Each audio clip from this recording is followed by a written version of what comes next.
Өмнийн уудам говь. Тэнгэр газрын уулзвар хязгааргүй их орон зай. Салхи хийгээд цаг хугацаанаас өөр эрхшээх зүйлгүй байсан говийн уудам тал их газрын гүндэн асар их баялагийг нөөн хадгалсаар иржээ. Нэгэн цагт нүүдлийн соёл иргэншил зөнхөлж байсан энэ нутаг өнөөдөр Монголын эдийн засгийн хөдөлгүүр болсон томоохон ордуудын ойролцоох идэвхтэй хөгжлийн бүс болон сүндэрлэж байна. Уул уурхай, хөдөө аж ахуй, шин суурьшлийн бүсийн тэлэлтийн огтлолцол дээр оршин буй энэ газар нутаг бол Өмнө Говь аймгийн Цогт Цэцгийн сум. Хөгжил дэвшилтэд зэрэгцэн сорилт бэрхшээлч тулгарч байгаа нь эргэх 4 цаг нэвтрүүлгийн уран бүтээлчид энэ сумыг зорих шалтгаан болсон юм. Эргэх 4 цаг. Говь нутагт тэр бүр таарад байдаггүй байгалийн үзэгдэл бол манан. Алсаас хараа сунгахны манан мэд харагдсан дүр зураглал дөтлөөд хүрэхэд тэнгэр газрын заагт татсан тоосон хөшиг байсан нь сэтгэл эмзэглүүлнэ. Цогт Цэцгийн сум аймгийн сумдаас хамгийн бага буюу 700 гаруйга газар нутагтай. Түүний 16% нь ашиглалтын тусгай зөвшөөрөлтэй. Үүнээс төрийн өмчөд Эрдэнэс 5 толгой, Өмнө Говь аймгийн ууган уурхай буюу орон нутгийн өмчөд 5 толгой, хувийн хвшлийн энержи ресурс гэсэн 3 том төсөл 5 толгой бүлэг ордод идэвхтэй үйл ажиллагаа явуулж байна. Уул уурхайг дагаж зах зээл, хөгжил дэвшил бий болсноор сум хурдцтай өргөжин хэлсээр хүн амын тооч жил ирэх тусам нэмэгдэж суманд суурьшин ажиллаж амьдрах залуус ч олширчээ. Тэдний төлөөлөл бол бизнес эрхлэх боломжийг олж харж Улаанбаатар хотоос шилжин ирсэн энэ залуу гэр бүл юм. Тухайд бид нар одоо хотод амьдарч ажиллаж байсан хүмүүс шүү дээ. 9 онд ч бас нэг тухайд ажилгүй жоохон нэг тийм хямралтай үйл байсан. Тэгээд Өмнө Говьд ирэхэд ерөөсөө тэр чигээрэл амьдрал айгуу сайхан харагдчихсэн. Хүмүүс нь ч ямар сайхан бүгдөө л ажилтай төрөлтөө уул уурхай яг л эд нөгөө яг бүчгэнсэн үеэлсэн. Тэгээд тэгжил иржсэн та 2000 сар. Одоо яг ямар ажил эрхэлж байна? Анхны ажлыг өргөн хэрхэлж байна. Одоо чинь тэгэл хүнсний дэлгүүр тэгэл бэлэг дурсгалын дэлгүүр тэгэл ажиллаж байна. 2009 онд аймаг дээр байж байгаа тэгэл 10 оны намрал тэгэл цэцэг дээр анх манай хүн ирж 2 3 хайрцаг харуулт нэмэр эхлүүлэл тэгэл өдөө болчихлоо байж лээ. Тэгсэн залуучуудад бол үнэхээр өргөөж өгдөг. Одоо өстө Монголын маань одоо Солонгос гэх юм уу тухайд одоо юу гадаад явах моох тий. Тэгэхэд одоо өстө юм л юу хийхээр одоо ч гэсэн одоо улмал том болж байна. Улмал хүн ам одоо нектарсаа сууршил одоо бүхэл юм шийдэгдэж байна.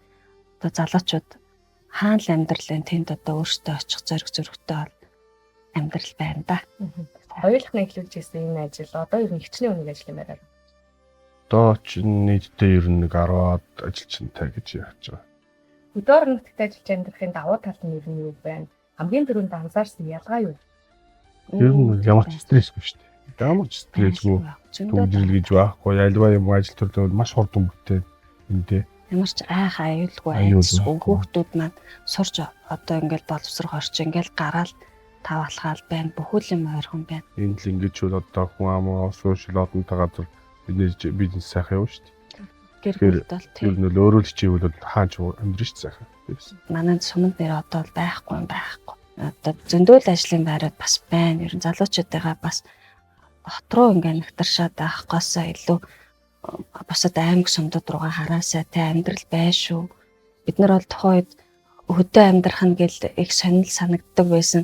Тухайд чинь тоогч байхгүй их сонирн үе штэ тэр чинь. Яалчгүй ингээ харахаар яг хөдөө сум газар тэгэл нэг уурхаал бүжгэнсэн тиймд ажилтай одоо хувцтай л хүмүүс тэгэл тухайд их л сонирн байсан. Тэгэл одоо ч гэсэн чинь яг л хотод л амьдарч байгаас ялгаагүй л. Хүн бүрийн хүсэл сонирхол өөр. Хий, бүтээ гэсэн чин ирмэлзэлтэй л бол хаанч сайхан амьдарч болдгийн бодит жишээ энэ. Байгаль цагуур, экологийн тэнцвэргүй байдал, цөлжилтийг сааруулах ганц үндэс нь мод бут тарих, ногоон байгууламж бий болгох явдал. Тиймээс эднийх гудамжиндаанч болов модод тарьж бусдад сэтлэн өгөх зорилго өвлснөө ч онцлж байлаа. Эдийн засгийн эргэлтээ сайтай учраас амжиргаагаа дээшлүүлэх, шинийг эхлүүлэх боломж энд бий гэдгийг сумын удирдлагч ярьж байна. Цогцолсонд бол бас маш олон газрын залуучууд ирж амьдардаг. Мэдээж одоо манай сум бол бусад сумдуудтай харьцуулахад олонхын сумтай харьцуулахад бол эдийн засгийн хувьд бол маш сайн эргэлттэй бүхэл хүмүүс нэг хөдөлгөөнд төмтэй байдаг учраас ялангуяа үйлчлэгээ худалдаа үйлчлэгээний салбар бол бүхий одоо тийм эргэлтсэйтэй. Юм учраас бол хүмүүс энд ирээд одоо төлбөрийн бизнесийг эхлүүлж болдог.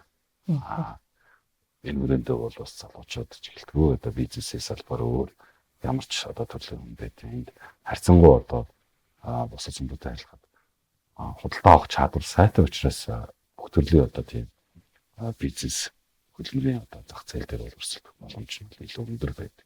Олон хүмүүс энд ирж одоо бизнес өөр одоо уулгахаа компани гэдэг ажилд ороод амьдралаа сайжруулж байгаа тохиолдлууд бол маш олон биелдэг. Орон нутагт бүтээн байгуулалтын ажлууд хийгдэж, залууст ажиллаж амьдрах орчин нөхцөлийг бүрдүүлж өгч байгаа нь сайшаалтай ч. Нөгөө талдаа хөгжлийн энэ хурдцтай өсөлт өөрчлөлт олон сорилтыг дагуулж байна. Сүүлийн жилүүдэд уул уурхайн олборлолт, хүнд үйлдвэрлэл, хүн ам, тээврийн хэрэгслийн хөдөлгөөн ихссэнтэй холбоотойгоор тоосчлт, агаарын бохирдол үүсэж, үүнээс шалтгаалсан эрүүл мэндийн асуудал иргэдийн дунд нэмэгдэж байгааг эмч мэргэжилтнүүд онцоллоо. За говийн онцлог уул уурхай мөсөөс шалтгаалаад ямар өвчлөл ер нь түгээмэл байна? За манай эмнэлэг нь ерөнхийдөө өдөрт бол 60-аас 80 хүнд амбулаторийн үйлчилгээгээр тусламж үйлчилгээ үзүүлдэг. За манай эмнэлгийн одоо үйлчилгээний хувьд бол ер нь амьсгалын замын өвчлөл тэргүүлдэг. За хоол боловсруулах замын эмгээг цусны эргэлтийн тогтолцооны өвчнүүд бол ер нь бол одоо жилөөр одоо тэргүүлэх өвчлөлд орж явдаг.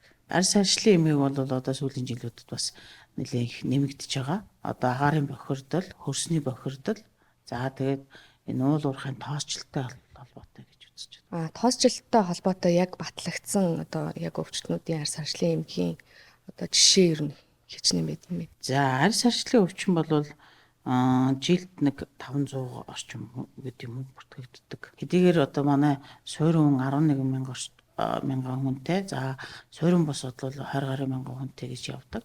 Гэсэн хэдиж одоо нөгөө сумын эрүүл мэндийн төв гэдэг статустай явдаг учраас нарийн мэргэжлийн эмчийн бас оронтой тутмаг байдаг. Одоо жишээ нь арьс арчлын эмч гэхэд одоо нөгөө сумын эмнэлгийн стандартаар байхгүй гэдэг юм уу тийм тэ. Гэхдээ манай одоо нарийн мэргэжлийн нийт боловсон одоо манай дээр 86% одоо хангалттай явж байгаа.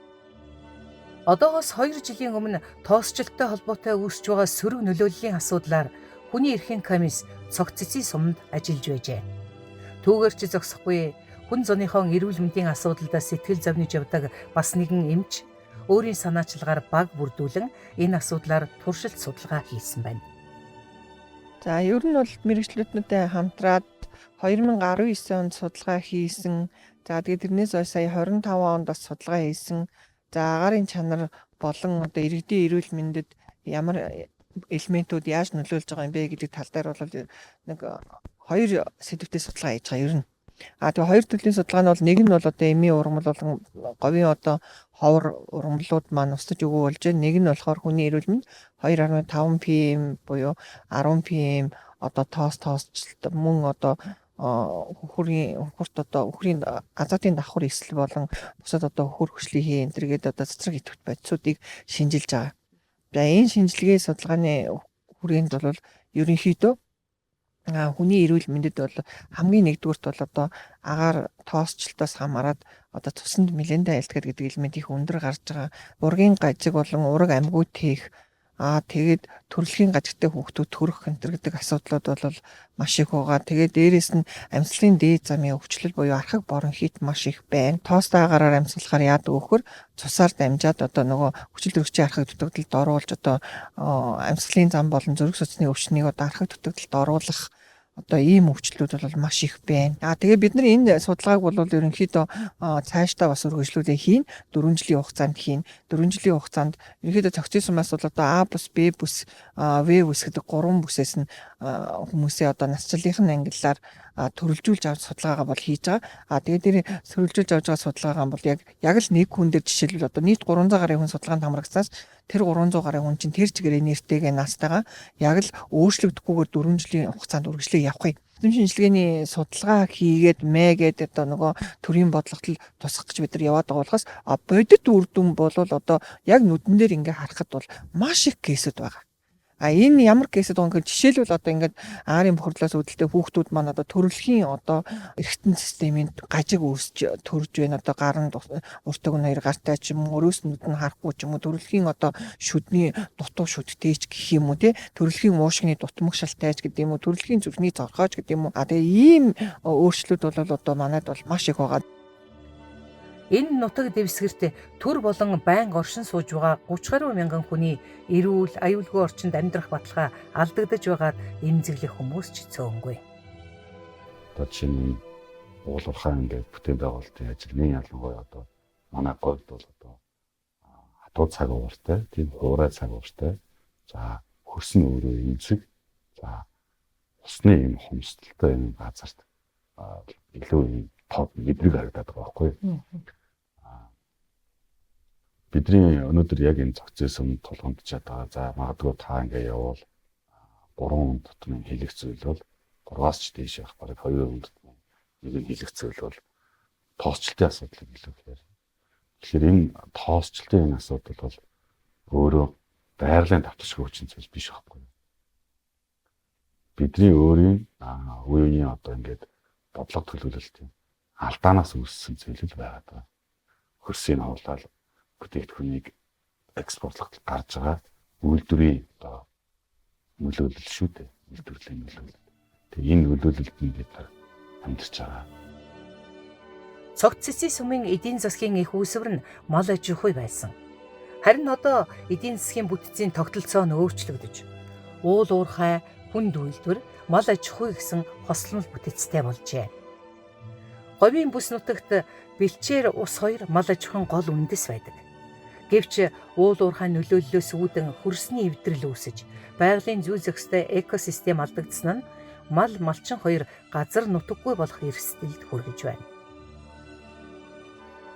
За энэ нутагт одоо 1986 оноос цэргээ салгадж ирсэн цагаас хойш малыг маллаж байна. Одоо нэг 5 төрөлтөөр нь мал өсгөж байна.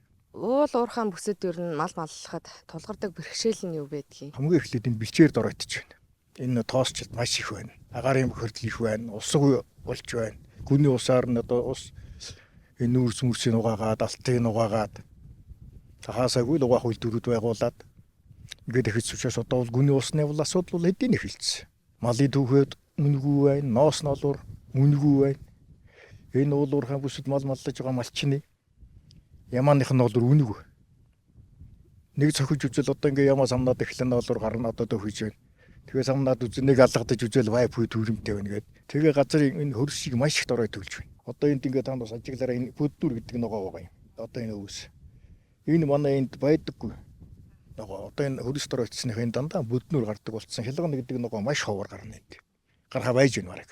Тэгээ таан хүмүүл. Тэгээ ноднгийн байдлаар бол нэг жал шарилж гарлаа. Ханхог гарлаа. Тийм л ихтэй доройтож байна шүү дээ энэ газрын хөрс чи өөрөө. Ууд гэдэг нь ховордоод одоо нөгөө хангалттай биш болоод ирэхлээр чи зүг бас л өнөө махс үнээс нь эхлээл чандар нь бас л доройтож шүү дээ. Өнөөдөр ингээд төжүүлгдсэн байна. Нүгөө явчин сар болоод ирэхэд энэ дахиад энэ ногоо ч өсч ургач чинь. Тэгвэл нэг шалаанз яваад өнгөрсөн бол энэ дээр чинь ямар ч ногоо ургахгүй шүү дээ. Нэг 3-аас хар зам хэдэн 100 жил тэгээд гүгүйсэн замал байна шүү дээ. Одоо уцаага нөхөн сэргээдэг ажил үдвэл тэрнийг хийгээд тэгжил заавал газар авах гэж үйжих гэдэг юм бол энэ угсаа олсныгоо бас эргүүлээ нөхөн сэргэх хэрэгтэй шүү дээ. Энэ бэлчээрийг даасч болох хэрэгтэй шүү дээ. Энэ оюун бэлчээрийг даасч болох хэрэгтэй. Энэ шараа шурыг зогсоохын тулд тэр мод сөөг тарьд юм уу яад юм. Тим ажлуудыг л хийхээр байна шүү дээ. Одоо энэ сумын ойролцоо газрууд бол ер нь төрөмөн дарагдчихсан. Одоо энэ чи манайх чинь нэг сумаас 30 40 км. Энэ уурхаан тоос энд тавьхгүй. Манайхаас урагш ийшээ гарна гэж. Өөр энэ баруун хойноос чинь зүгээр манаас ухаа юм өглөөл буучих штэ. Тэгэл ийш арч харин өнөөдөр өмнөөс сэкт авчраас. Энд чинь цэлмэг байгаа юм. Тэрнээс юу яг нэг хаврын нэг шороо тавих гэж байгаа тэнгэр шиг юм энэ баруун хойноос ч тэгэл ухаартаа төр идэгдэг. Энэ тоос ч энд явж байгаа. Тийм учраас энэ малын ноос нь олоор дандаа төр. Хойны ч ялгаагүй өнгө муутай бүгдээс.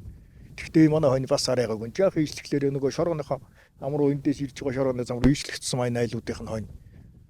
Ямаа төр юм дарагдсан гэдэг дортой байсан мөр юм бол болоод байна шүү дээ. Тэгэл. Иймэрхүү л амьдрал байна Монгол юм.